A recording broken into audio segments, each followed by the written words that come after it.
in total defiance of Israel, the incoming president, and even members of his own party. President Obama refused to veto a UN resolution condemning Israeli settlements, allowing it to pass the Security Council resoundingly, a rare abandonment of a long-held U.S. tenet to have Israel's back at the UN. It is because this resolution reflects the facts on the ground and is consistent with U.S. policy across Republican and Democratic administrations throughout the history of the State of Israel that the United States did not veto it. President Obama has long held the settlements were an obstacle to peace, a huge source of conflict with Israeli Prime Minister Benjamin Netanyahu. Israel's UN ambassador said in a statement he had expected his country's, quote, greatest ally to act in accordance with the values that we share, and that they would have vetoed this disgraceful resolution. The vote brings to a head a standoff between the current and future U.S. presidents over Mideast peace. And Israel's representative at the UN said he hopes the Trump administration will be more sympathetic.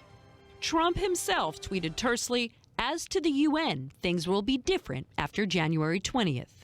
The vote was initially delayed Thursday after a diplomatic scramble by Israeli Prime Minister Benjamin Netanyahu, who reached out to President-elect Trump to intervene.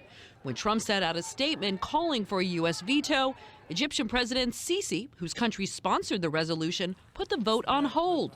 And it wasn't President Obama he called to discuss the future of Mideast peace, but the president-elect.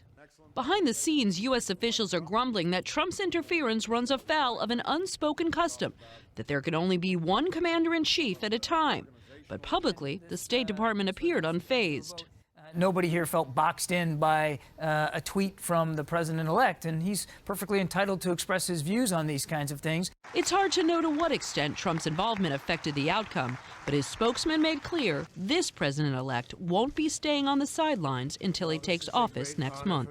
President Obama and his team have been unbelievably gracious to the president-elect and his team, but at the end of the day, he's not someone that's going to sit back and wait. Hey folks, Eric Stakelbeck here. Welcome to the Watchman Newscast. The UN strikes again at a time when obviously the attention of Americans and much of the world is on the results of the U.S. elections and all of the controversy going on here right now. The United Nations takes the opportunity on Wednesday, November 4th, to pass 7, count them folks, 7 anti-Israel resolutions. Not only that, one resolution in particular denied any Jewish claim to the Temple Mount, which is the holiest site in all of Judaism, really in all of the world, where the first temple, Solomon's temple, and the second temple, Herod's temple, once stood. By the way, if you're a Christian, Herod's temple is the temple where Jesus taught, where he chased out the money changers. Pretty serious resolution passed here by the UN. You probably haven't heard about it yet because they kind of did it once again under the cover of all the election controversy here in the United States. They kind of slipped those 7 resolutions by. We'll tell you more about it in a minute. Before I get into it, I just want to encourage you to subscribe to the Watchman News channel right here on YouTube and click the notification bell so you get alerts every time a new video is posted. Folks, we are bringing you the kind of cutting edge, timely information that you just won't hear anywhere else, certainly not in the mainstream media. All of the media attention, obviously, and for good reason, is on the election right now and what the outcome is going to be here in the United States. But things continue to happen in the Middle East. I like to say that the Middle East never sleeps. And what happens in that region, in the world's most strategic, most volatile region, will affect you no matter where you live, and no place more than Jerusalem, the apple of God's eye, the city where God Almighty has written his name forever, and the city that he has given to Israel and the people of Israel as their ancient and ancestral capital. But that's not the way the United Nations sees it. Oh no. As I mentioned just yesterday, Wednesday, November 4th, the UN, I'm going to check out my laptop here and I can quote to you directly. The UN passed these 7 anti-Israel resolutions, which were basically slamming Israel over supposed human rights violations against the Palestinians and what's going on in Gaza, which is run by Hamas, a terrorist organization. Yet the resolution condemns Israel over Gaza and not Hamas over Gaza. Hamas, which has controlled Gaza for almost 2 decades now. But I digress. The resolution yesterday, which was passed by the UN General Assembly's 4th Committee in New York City, This resolution was titled, bear with me folks, I'm reading it directly off the laptop here, Israeli Practices Affecting the Human Rights of the Palestinian People in the Occupied Palestinian Territory. Remember, all of Israel is occupied in the UN's eyes. In the Occupied Palestinian Territory, including East Jerusalem. The interesting thing about it is Jerusalem is united, right? In 1967, in the wake of the Six-Day War, Israel reclaimed Jerusalem. The IDF reclaimed Jerusalem, and Jerusalem was once again united, never to be divided again. But that's what the forces at the UN want to do. They want to divide Jerusalem. God's city is Jerusalem, as I mentioned, but God is a God of unity and not division. And I highly doubt that he wants to see the city where he has literally written his name be divided. Hey, so welcome back. So you just saw the clips and the videos that I showed you in the beginning. I got my Freddy Krueger shirt on, but I still need the nails. I don't have the nails, So we're gonna be talking today about the things that are happening in this world. And I wanna make something clear. I ain't against anybody. I ain't against your beliefs.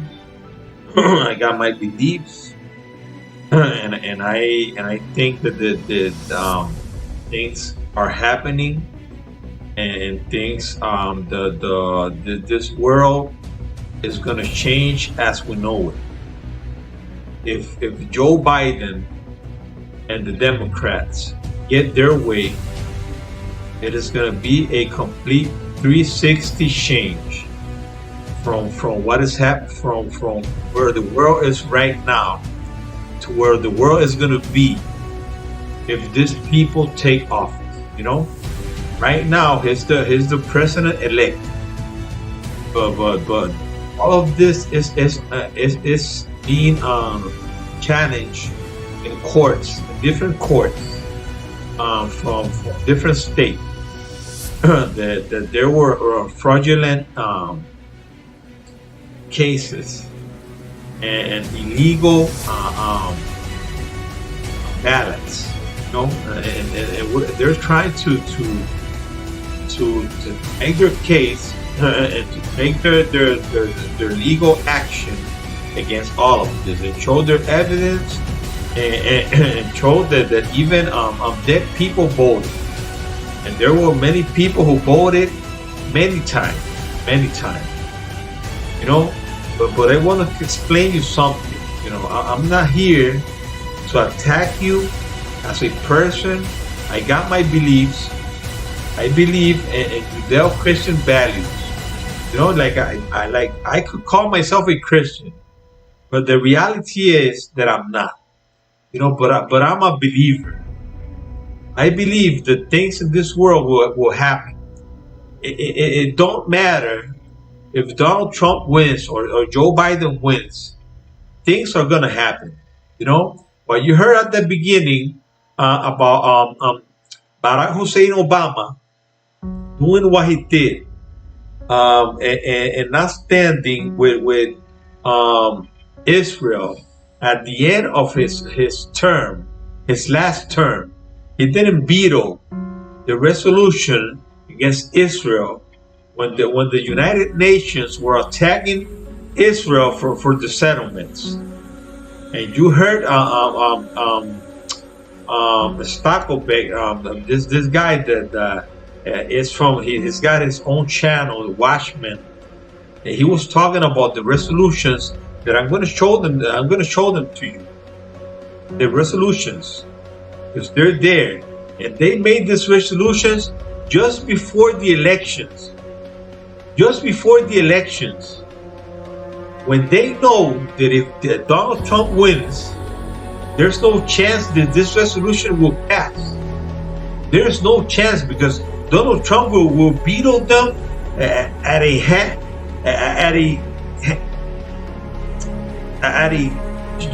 just right away, right away, at a heartbeat.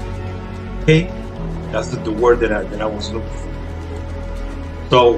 So if Donald Trump is against this, how can these people go against Israel right before the election? Did they know something? Did they know something? Did they know that there was a plot to take Donald Trump out of office so they can do what they wanted to do? Because they know if Joe Biden wins, they're going to get their way. Joe Biden is not going to get in the way of these people, the United Nations. Why call the house of the Antichrist? The United Nations is the house of the Antichrist. And I'm going to show you why. Why does these people hate Israel so much? If the Gulf states, the Arabs, are joining Israel right now, the United Nations is still attacking Israel. When the Gulf states, the real Arabs, the real ones. Because if you take a look at the Jordanians and the Syrians, they're just like a mix of other races that got together with the Ismailites, and they became Arabs. But because we all know that the Muslim religion came out from Saudi Arabia, we all know that. Okay, so if the Gulf states that are the real Arabs don't recognize that the Al-Aqsa Mosque like a real important place for them, why would the United Nations be against Israel having historic claim to that place? And I'm going to show you evidence, many evidence, that the Israelis were there, right? Thousands of years ago. We have the city of David right there.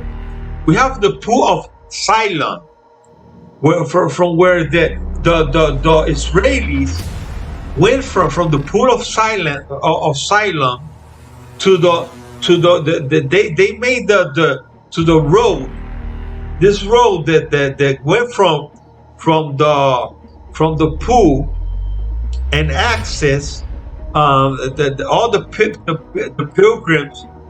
They took the road after they purified in the pool to get to the Temple Mount from the city of David. And that's there right now. And it's underground. And I want to show you all of that. We have the Western Wall. We have the Temple Mount. We have the King Hezekiah water tunnels that he made when the Assyrians were trying to invade Judah. And there's evidence of that. Even their findings in Assyria and in Persia that says that these things happened. That when the king of the Assyrians talked about that, when he said that he invaded all around Judah, but he couldn't invade Jerusalem. Okay, and that's in the Bible. Okay, so the people that says that that's a lie, that they don't believe in it, that it is all there. There's evidence.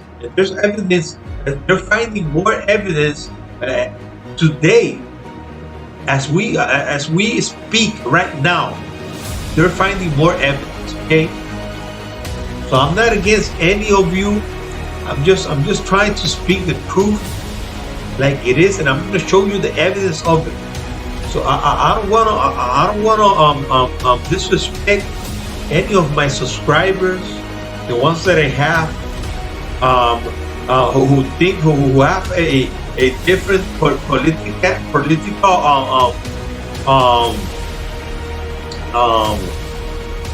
option, okay, or idea. If you have a different political idea, I respect it. But this election was rigged. This election is in court right now. There are a lot of things that happen that is clear to see that they want it, and they could still have it. They could still be make this Joe Biden president, because the media and all this Silicon Valley how do you call it the things that we use today to communicate ourselves, the YouTube, Twitter, Google, all this big billionaire companies are against Donald Trump, even the world. That's why I'm talking about this. That is why I'm saying that how can these people be making this resolutions against Israel when Donald Trump was still in power? They had to know something. They had to know something for them to come out with all of these resolutions against Israel. And I just want to show them to you. I'm just gonna start like I always start. I want to salute my people from Puerto Rico, my people from Chicago, where I was born, my city. I love you all. I love you. I love all the people from Puerto Rico as well, and I love the United States as a whole, the greatest nation in the world, because it is the greatest nation in the world, and I hope it keeps being the greatest nation in the world and doesn't give their power to the United Nations if Joe Biden wins.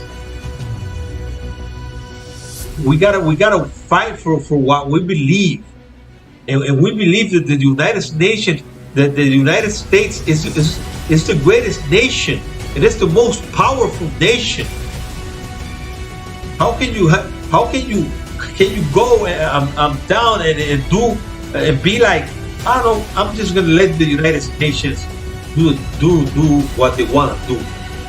No, because you're giving the United Nations, the United States is the nation that gives the most money to the United Nations. So that makes you the leader of the world. The United States of America is the leader of the world. You cannot make other international body the leader of the world when you're the one who is making that organization work. Without the United States, the United Nations wouldn't exist, because the United States is the country that gives the most money by far to this organization. Okay, by far. So all these other countries that are the ones who control this body mainly from Europe. Mainly from Europe. They don't give half of what the United States gives to this organization, this evil organization, where I'm completely positive that the antichrist will come from. I am completely, there's no doubt in my mind that the antichrist will come from that organization. There's no doubt. Okay, so this is Boricua Zionist Nation. We're gonna get right into this after this. Okay.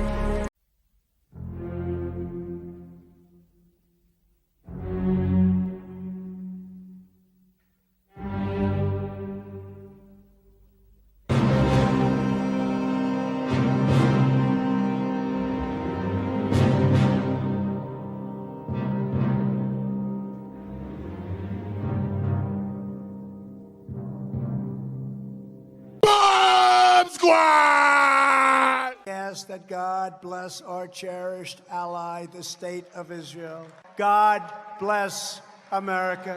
Bomb Squad! Somebody butt hurt. I hear somebody butt hurt. Somebody butt hurt. I hear somebody butt hurt. Feel me? The baddest man on the planet still. You know, they got to cheat me to beat me. A friend of mine said, you know, you're the most famous man in the world. I said, no, I'm not. No, I'm not. No, he said, no, who's more famous than you? You are the most famous man in the world. What are you talking about? Who's more famous? I said, Jesus Christ. Okay, so let's get into this. I don't want to take too much time on this videos take time, because if you want to make something work, if you want to make something good of it, you gotta make it you just gotta do your best. Okay, so let's just start with the resolutions. This is the okay, 2020 UN fourth committee resolutions against Israel. Against Israel.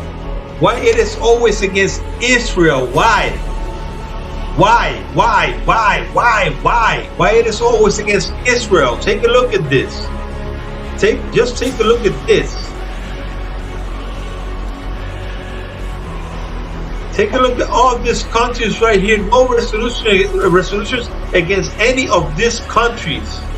Let me just put it right here in the corner so you can see it, because the pictures won't let you see it. Take a look at all these countries. North Korea 0, Venezuela 0, Pakistan 0, Hamas 0, Algeria 0, Turkey 0, Russia 0, China 0, Qatar 0, Saudi Arabia 0, Iraq 0.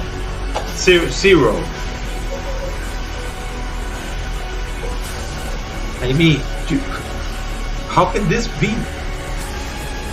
How can this be? See link to the resolutions and voting information below. Cuban regime now introducing 7 UN General Assembly resolutions singling out Israel. Other upcoming UNGA resolution. Other upcoming UNGA resolution. Let's see how many resolutions are against all these countries. Do you think Israel is worse than North Korea? Do you think Israel is worse than Venezuela, Pakistan, Hamas, Algeria, Turkey, Russia, China? I mean, all these countries are just, they're just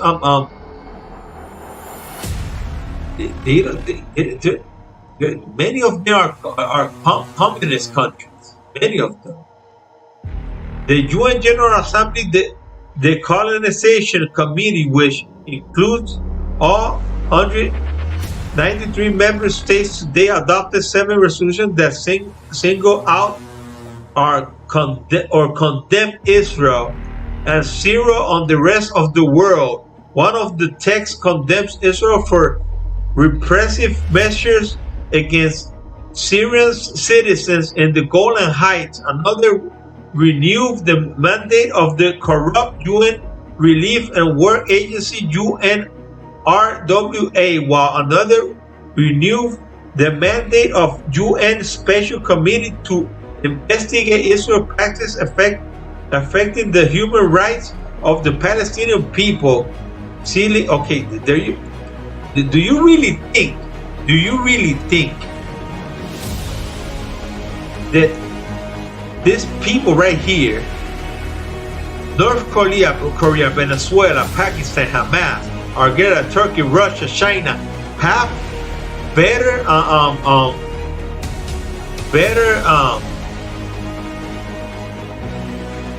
human rights than Israel? Do you really think all of these countries have better human rights than Israel against the Palestinians? I don't see Iran right here. Iran.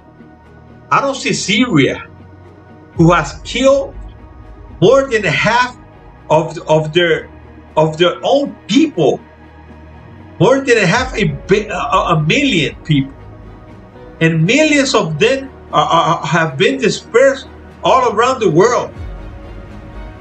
They have had to leave the Syria because of the civil war in Syria.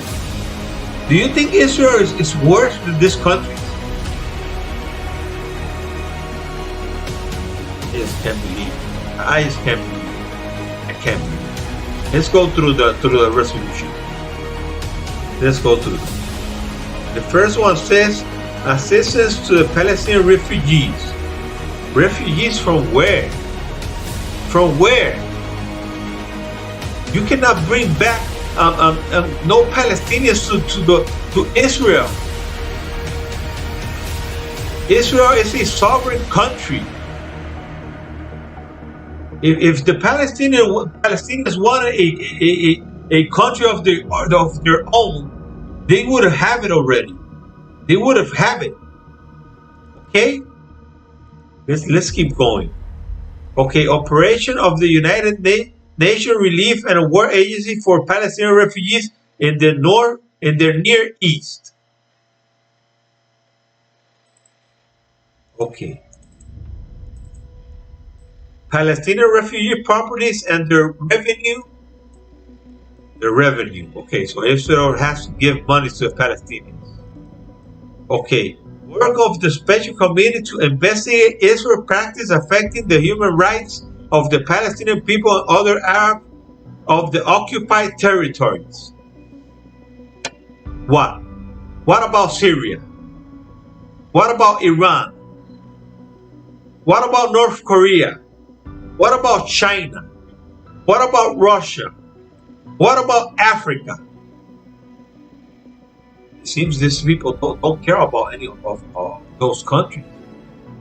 They don't care. They just care about what the Israelis do to the Palestinians. The Palestinians live 1,000 times better than the people in these countries that I mentioned. Israel settlement in the occupied Palestinian territory, including East Jerusalem and the occupied Syrian Golan. These people they're just obsessed with Israel. They're obsessed. They just hate Israel so much. Their hatred, their satanic hatred against Israel is so big that they just cannot withstand themselves. They just have to keep going after Israel. Israel practice affecting the human rights of the Palestinian people in the occupied Palestinian territory, including East Jerusalem. I just read that to you. The occupied Syrian Golan Heights. I'm telling you, man. I'm telling you. This organization, they don't care about the Palestinians. They don't care about the Palestinians. They're just using this as an excuse to attack them. Take a look at this. Take a look at this. Take a look at this. Let's get all eyes,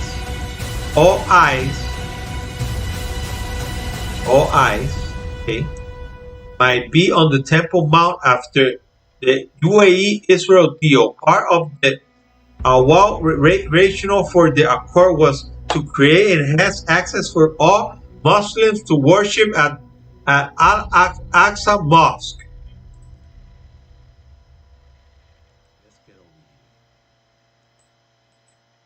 Let's get to this one.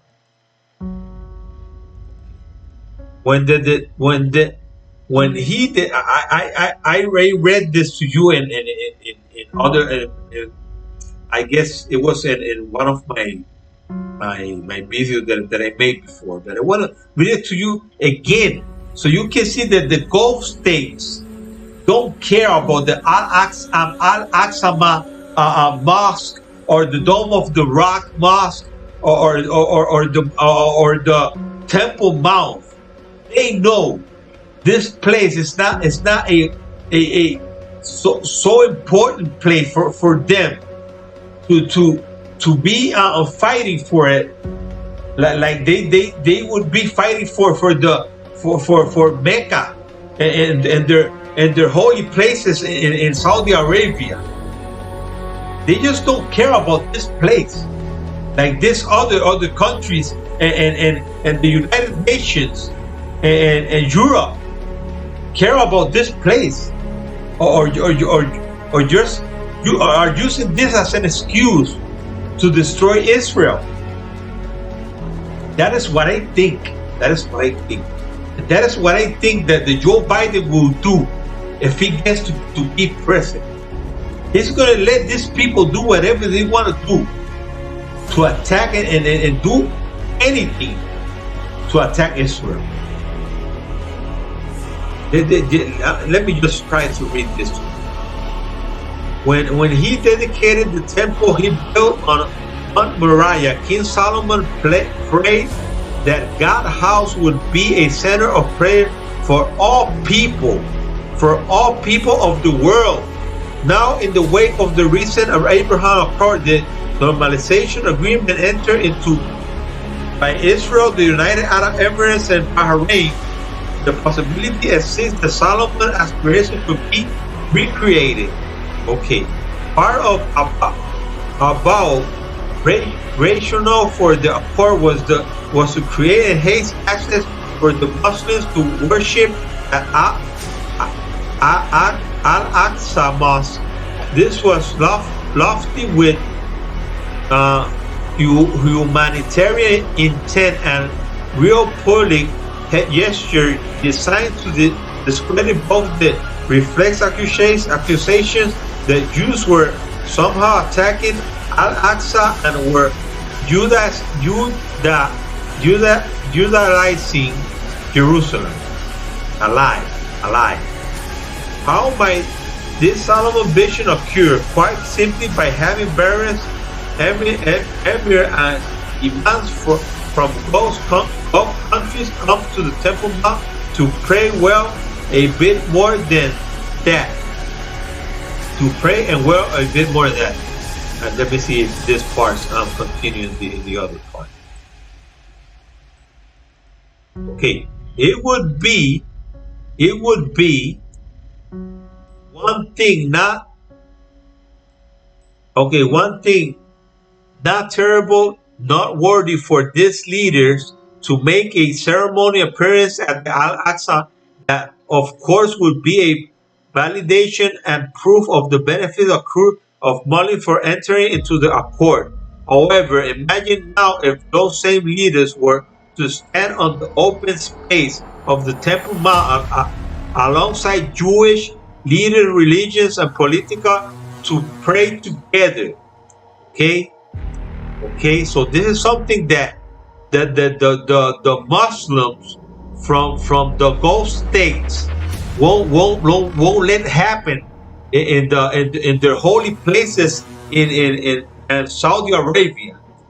They won't let Jews pray there, but they will let Jews pray here in the Temple Mount, because they know that the Temple Mount is the holiest place for the Jewish people, for the Israelis. Okay, putting aside the exact geographic and logistic, the tough and the image are nothing short of breathtaking. Talk about beating swords into share the reality of Muslim praying alongside Jews sense and unmistakable message of reconciliation and harmony that should thrill every person who is interested in peace.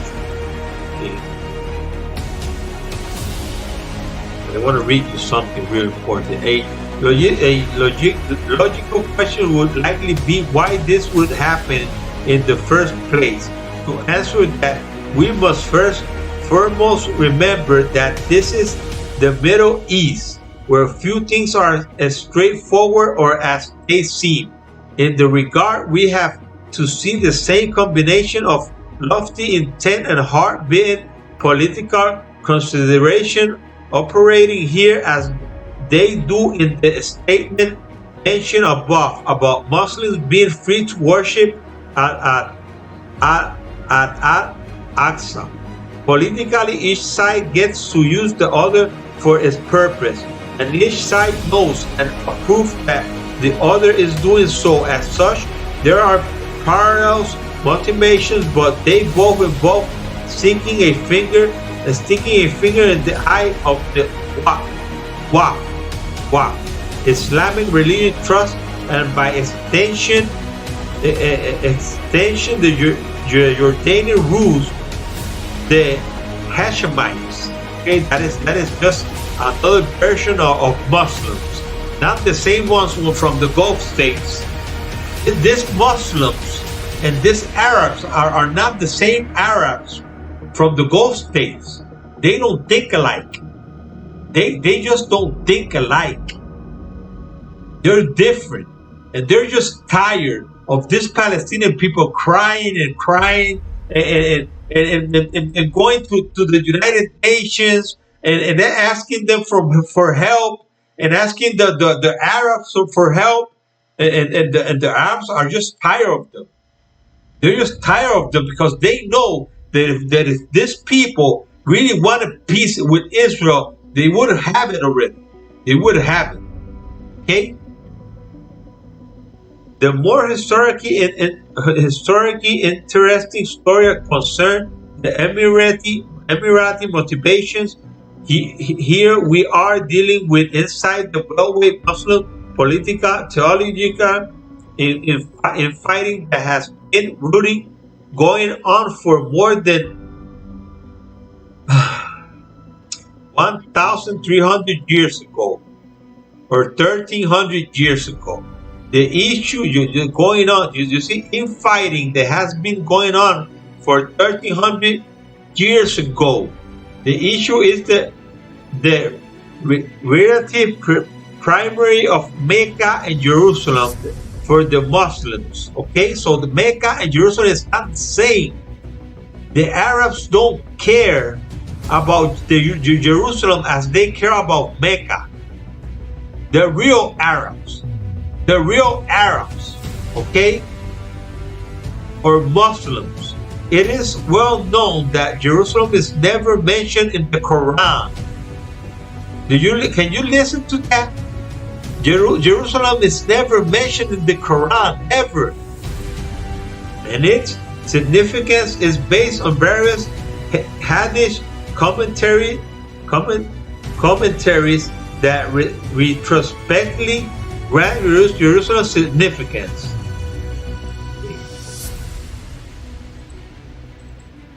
Okay. The historic motivation for granting Jerusalem significance came from the Umayyad Caliphate, okay, based in Damascus. Okay, this is the Caliphate. These are the people who have been fighting for all those years against the Crusaders, against the all of these invaders that wanted to come to Jerusalem or to Jerusalem. They were always fighting for that land, but they didn't care about that land. They just cared about getting the history of Israel out of this. That's all that they care about. Let me show you something. Let me show you something.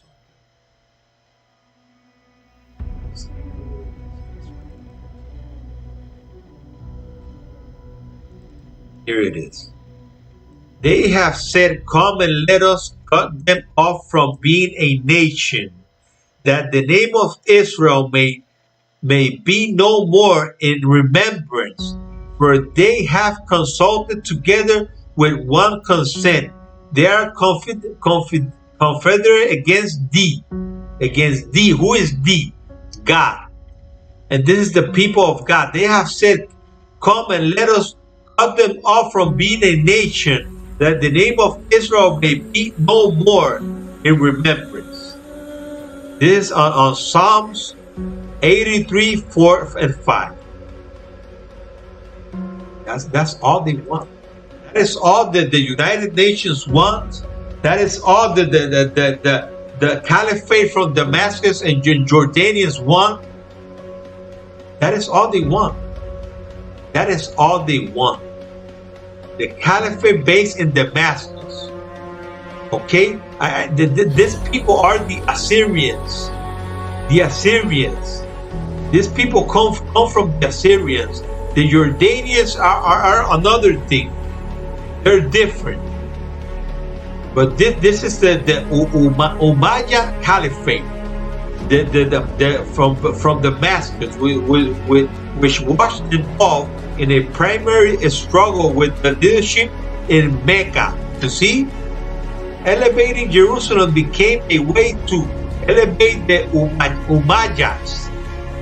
You see, they're different in their quest to be seen as the rightful inheritor of the Muhammad's mantle. They didn't have nothing to do with Muhammad. Muhammad was a leader from Saudi Arabia. Okay, he was the founder of Muslims. He was the founder. He was the one who brought the Quran. These people doesn't have nothing to do with Muhammad. Nothing. This elevation involved not only building both the Al-Aqsa Mosque and the Dome of the Rock chime, but in accordance with the Aqsa interpretive significance as the further mosque, one on par with the mosque in Mecca. No, it's not. So there has been rivalry and some bad blood in this millennia above this, and now in a deliciously ironic twist, the Emirates, on behalf of their cousins, the Saudis, tend to strike a blow against their longtime rivals. You see, they're rivals. These people are rivals. They're not friends. They're not families. They are like they share some blood, but they're enemies. They're enemies. You see, the Hashemites of Jordan, these people come. I'm going to tell you from where these people come from. I'm going to tell you, the Jordanians. The Jordanians come from the kingdom of Edom, the kingdom of Moab, and the kingdom of Ammon. Where do these kingdoms come from? The kingdom of Edom is the kingdom of Esau, the brother of Jacob, the one who became Israel, the father of the 12th tribe of Israel. This was his brother, Edom, Esau. This guy married Islamite women. He went against God because God didn't want his people to unite with other races. And this guy just did whatever he wanted to do. These are the Palestinians of today. These people. The Moabites are the ones. Let me see if I get it. If I have it right here. Okay. Esau took his wife of the daughter of Canaan, Ada, the daughter of Elam, Hittite, and Aholibamah, the daughter of Anna, the daughter of Sibeon and Hivite, and Bashema is Ismael's daughter. You see, he married an Ismael daughter, sister of Nebajoth, but he also married some Canaanite women. And Ada bare the Esau, Eliphaz, and Bashema bare Reuel. Bayesha was the daughter of Ismail. You see? So this people, let's check out this one right here. This people and the firstborn, these are the sons of Lot. The sons of Lot, when his daughters came out of Sodom, Sodoma and Gomorrah, and they had to get in and have sexual relationship with his father. They gave him some alcohol and drunk him so he could get and have sexual relationship with them, so they could have sons. And these are the other people, the other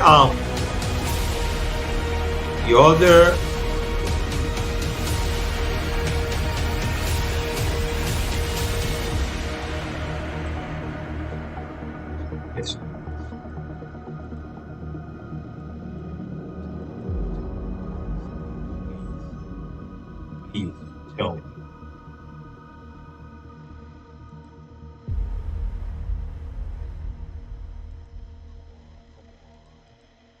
Don't do this. Okay, so I got this right here. Esau, okay. This I had this right here. Back over here. Let's go back.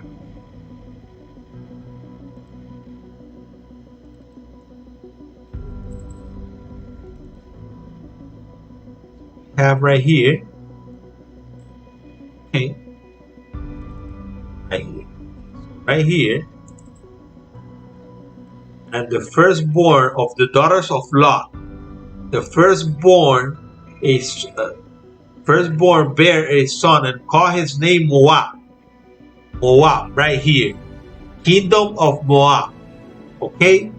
The same is the father of the Moabites unto this day. And the younger she also bare a son, call his name Benami. The same is the father of the children of Ammon unto this day. Ammon, the kingdom of Ammon. These are the Jordanians. These are the Jordanians that talks about about right here. The Jordanians. Comment. Okay. Mosque, Saudi. These are the Hashemites. Okay, the Hashemites. Okay, so the Hashemites are this people. This people right here. Edom, Moab, and Ammon. Those three kingdoms became the Hashemites from Jordan. Those three kingdoms became the Hashemites. Okay? Damascus, Damascus and Syria is another thing. Okay? So simply state by standing on the Temple Mount and praying alongside Jews, these Muslims are sending the unmistakable message to the Muslim cognoscenti of look, would we ever allow Jews to pray in the Kaaba? That's in Saudi Arabia, or even to show up there. You see? Of course not. Why? Because the Kaaba is of supreme holiness for the real Arabs, for the Gulf states. They would allow the supreme also means greater. You see? As in greater than Jerusalem, greater than the province of the Hashemites. And this other people, the Hashemites, and this other people. Let me see if I get it right here. Hashemites and it's right here. Got the Hashemites ones from Damascus. Gotta be right. The ones from Damascus. Caliphate. It's around here. Here. Caliphate. Damascus.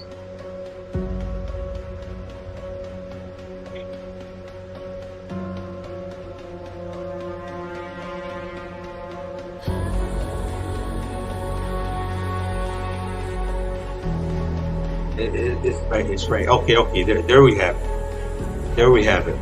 Okay, so we have the Hashemites from Jordan. That is the countries that I showed you, and we have the Caliphate, the Umayyad Caliphate, based in Damascus, Syria. You see the difference. You see the difference.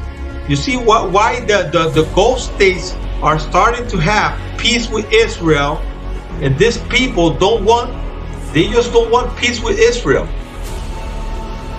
The United Nations and the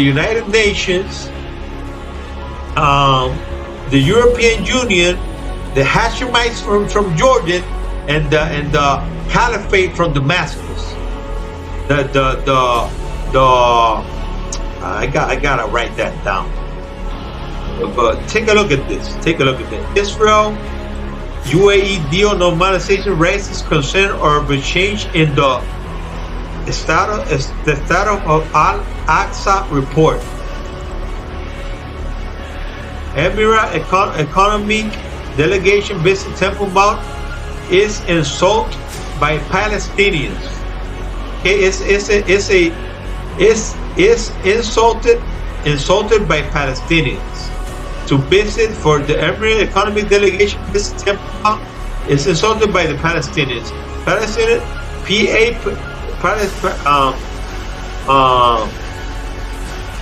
calls on Aqsa visit by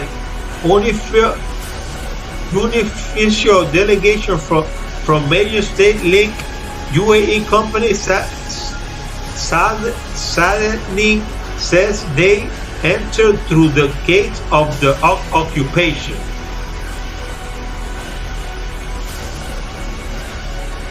Yes.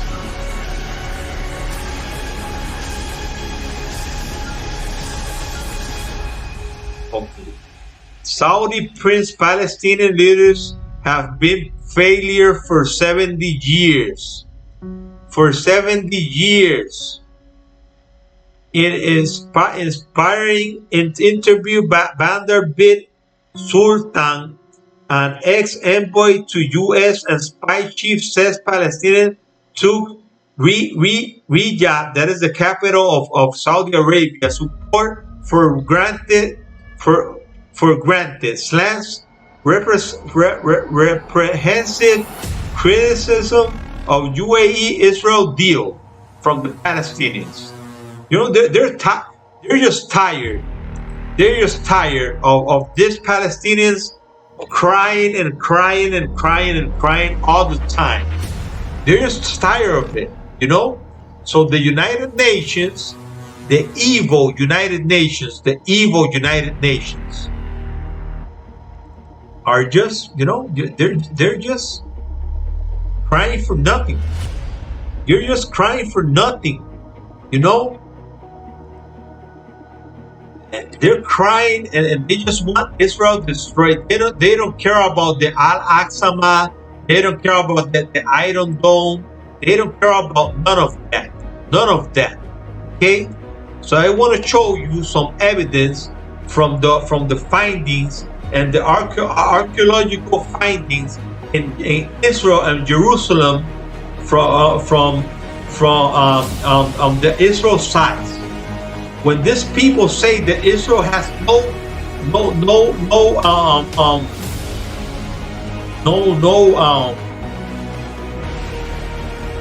how do you say it?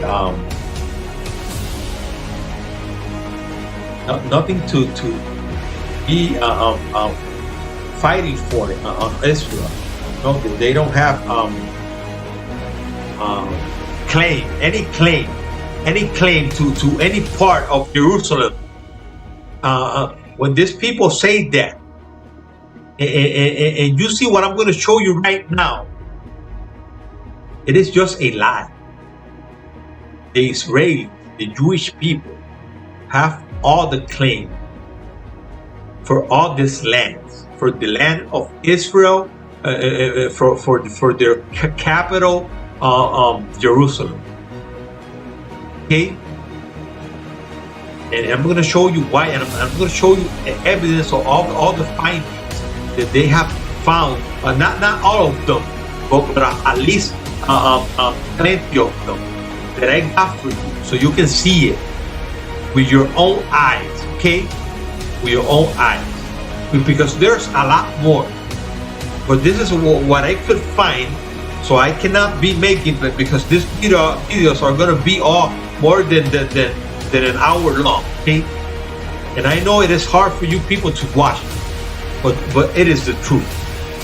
The United Nations is the home of the antichrist. Okay, let me just show you this.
Okay, so you just saw that.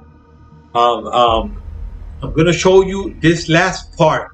Okay, this last part of all the evidence of Israel and their claims for the land of Israel, or for the capital. Okay, this is a 3-part series that I'm going to make. This is the first part. Okay, so I'm just gonna finish the video. Don't go away, because I'm going to show you something else after this. Don't go away. I'm just gonna salute my people, but this is the I'm just gonna go away right now, but I'm gonna leave you with another part. Okay, so you can watch all the evidence that I found of all the archaeological findings in Israel. Okay, so don't go away. Okay, I just want to thank you all for watching this video.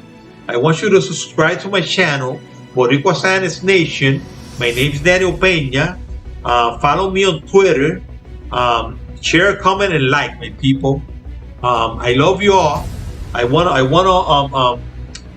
like I always do. God bless Israel. God bless the United States of America. And once again, my people, God bless you all. And I'm not against you, but this is the reality. Okay, this is the reality. Joe Biden is not going to be a good president for Israel. Okay, not for Israel and not for the world, because he wants to get back to the deal with Iran. And Iran is the biggest exporter of terror around the world. And they won't stop trying to make the nuclear bomb. And Israel won't let that happen. Okay? So don't go away. Don't go away, because I got another video for you. Yeah, I'm just not gonna come back to this video, but I'm gonna leave you with this last clips and this last video, so you can watch all the evidence and findings that Israel has found for them to claim the land.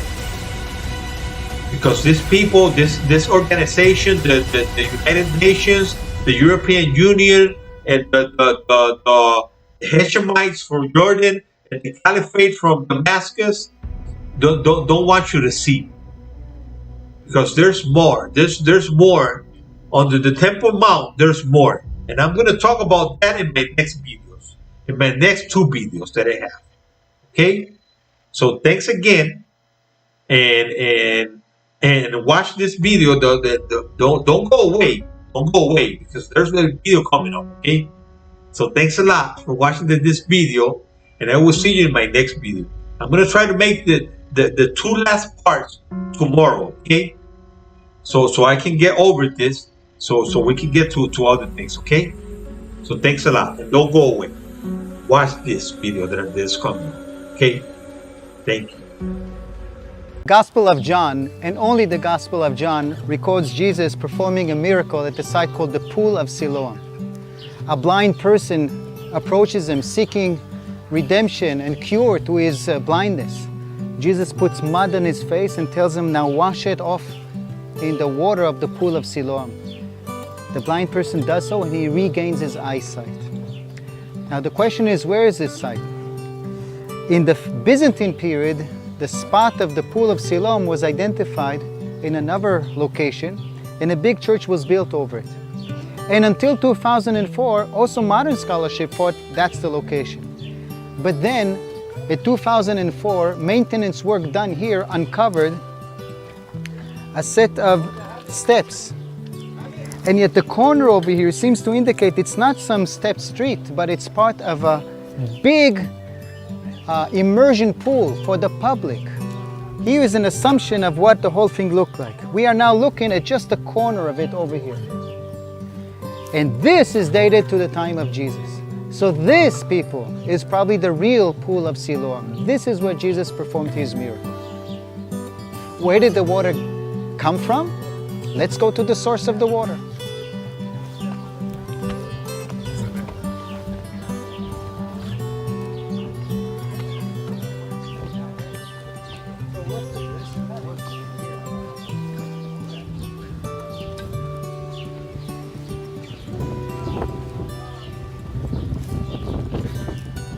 But where did the water of this pool come from? What is the source? Where is the spring? You see that the water accumulates here also today.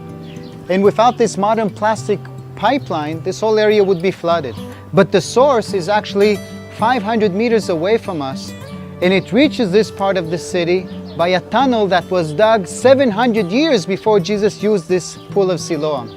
The tunnel that feeds this pool is actually from the Old Testament days, from the time of King Hezekiah. In 701 BC, that king commanded the creation of a tunnel to take the water to a secured area in fear of the Assyrian attack. And that kept being used also in the time of Jesus, and in fact, it still works to this day. Let's go and see it.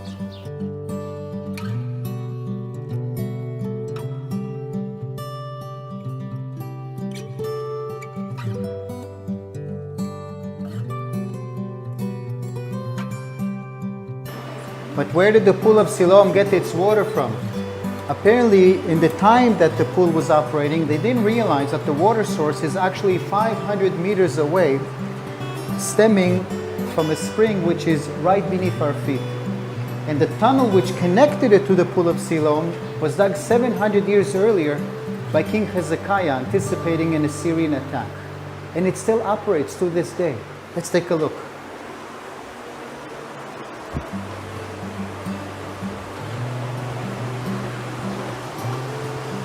This is the first place where the water can be seen. And this is where the water starts running along the Hezekiah's tunnel all the way to the Pool of Siloam.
So the water tunnel today ends where the kids are now looking into it. And it feeds this small pool, which already in antiquity was believed to be the Pool of Siloam in Christian ancient times. These pillars are part of an ancient church that was built over here. One pillar is perhaps still standing in its original location over here. But in 2004, by accident, another spot was traced around the corner here, and it proved to be the real Pool of Siloam.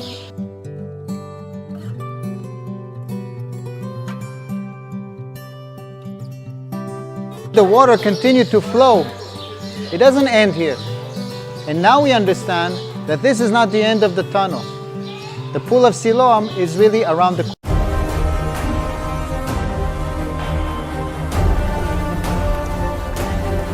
We are right now at the southern end of the city of David. In 2004, all of this is underground. Above our heads was a road. You can see the rusting green metallic doors that back in 2004, those were garage doors. You would have had cars coming in and out of those doors. Today, there are some 30, 40 feet above our heads right now. So what happens here?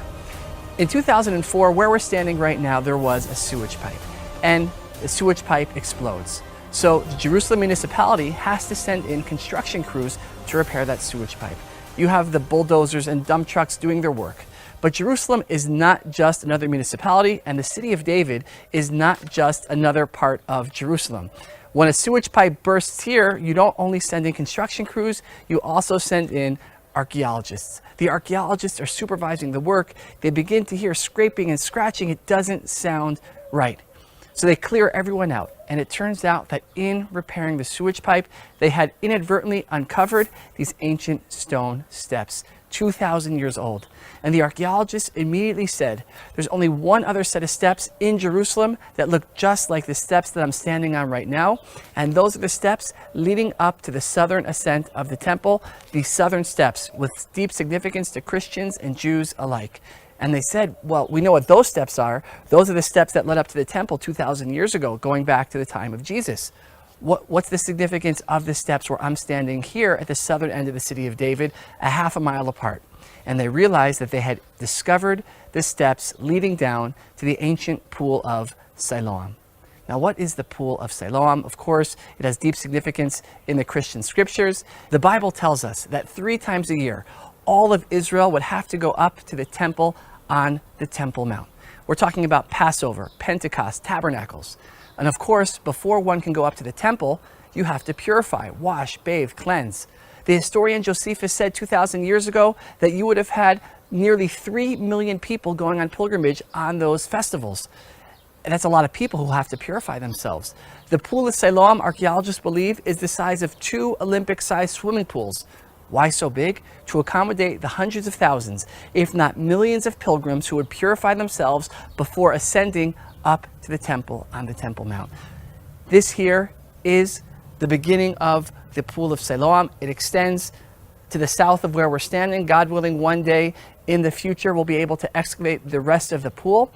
And the archaeologists understood, if this is the Pool of Siloam, and they knew where the temple stood on the Temple Mount, some half-mile north from here, how did all those hundreds of thousands, if not millions of pilgrims, get from the pool all the way up to the temple thousands of years ago? So they widened the excavation, and they made a discovery that is changing Jerusalem forever. And I'm looking forward to sharing this excavation, not yet open to the public, with you right now.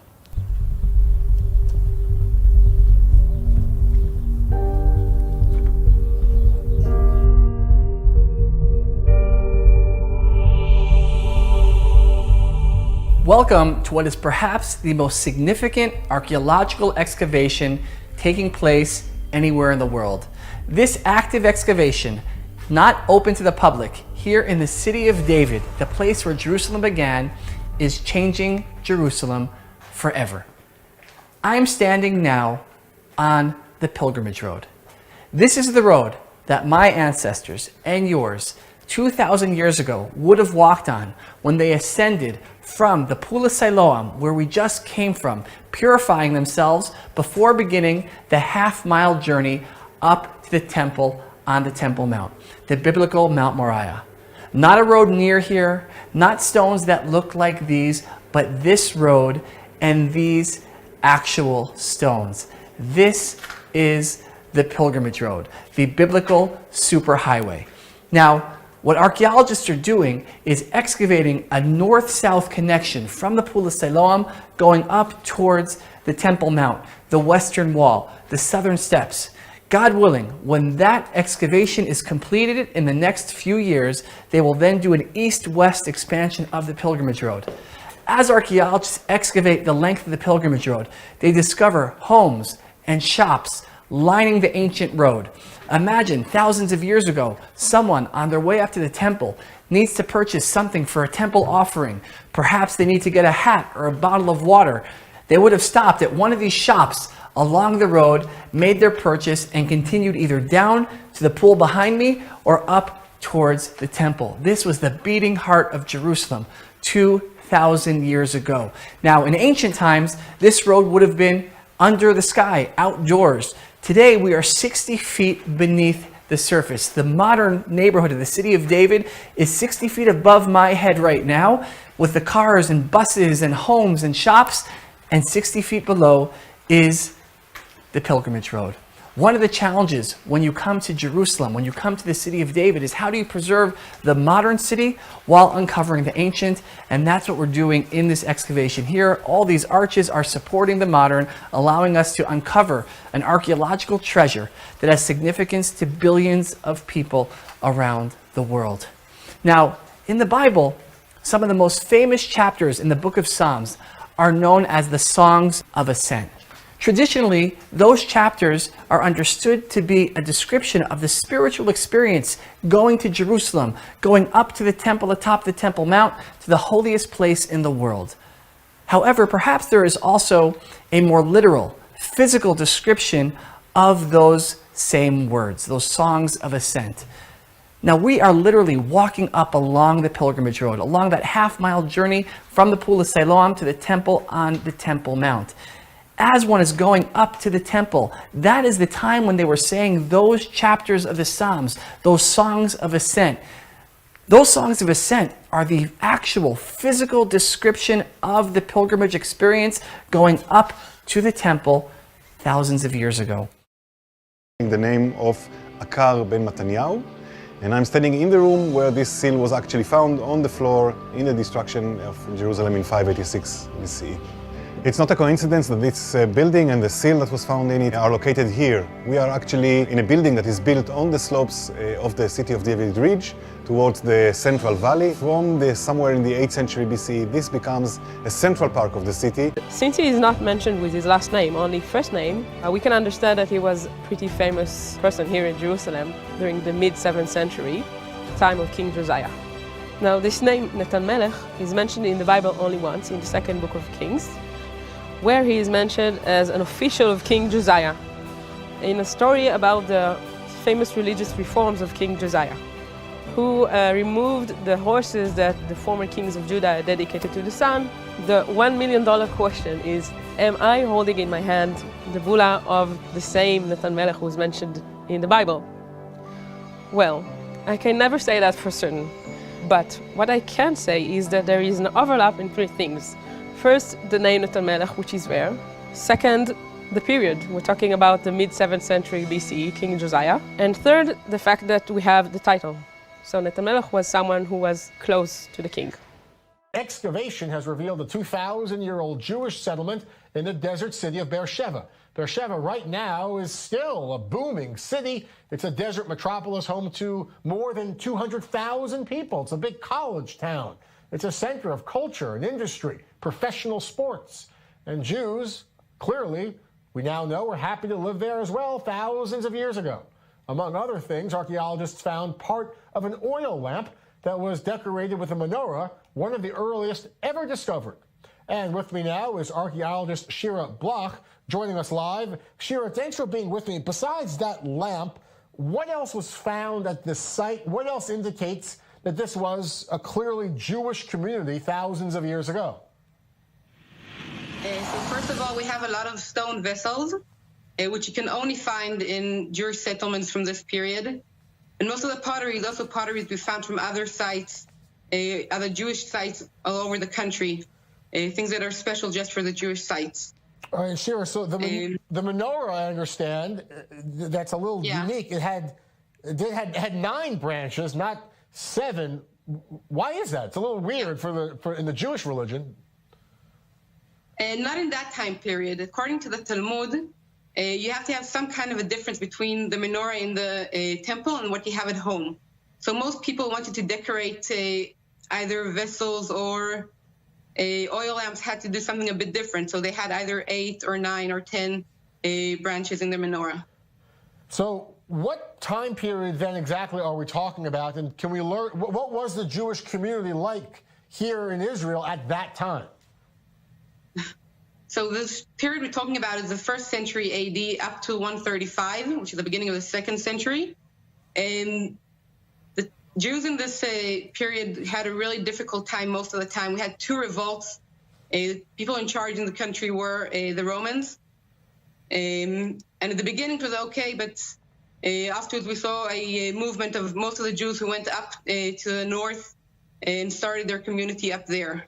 So Beersheba now, as I was talking about, it's a big city. It's a major city in the desert. Yeah. Way back then, 2,000 years ago, at the turn, was this still a big city for that time, or was it really then even a small little outpost of Jews? Even then, it was really small. As I said, most of the Jews were either in Jerusalem area or up to the north. So it's one of the only Jewish settlements that we know of in the south of Israel. All right, very interesting stuff, a very significant archaeological find. Shira Bloch. Another historical discovery has been made in the Holy Land. Israeli archaeologists have uncovered 2 ancient seals in Jerusalem that are apparently over 2,500 years old. They're calling the discovery rare and exceptional, and we'll tell you why. The 2 ancient seals were discovered just outside of Jerusalem's Old City, and the Israeli Antiquities Authority says one of them belonged to an affluent woman. The Temple-era seal made of semi-precious stone bears the name Elihana bat Gael, and the authority says that it's extremely rare to find a seal belonging to a female. In the Temple area, women generally had an inferior economic status, but it looks like Elihana was the exception. It appears as though Elihana had the legal status necessary to conduct business and possess property, and maintained her right to property and financial independence even after her marriage because she maintained her father's last name. The second seal found in the same area belonged to a man named Sa'aryahu ben Shebenyau. Archaeologists believe the building where the seals were located served as an administrative center during the temple era.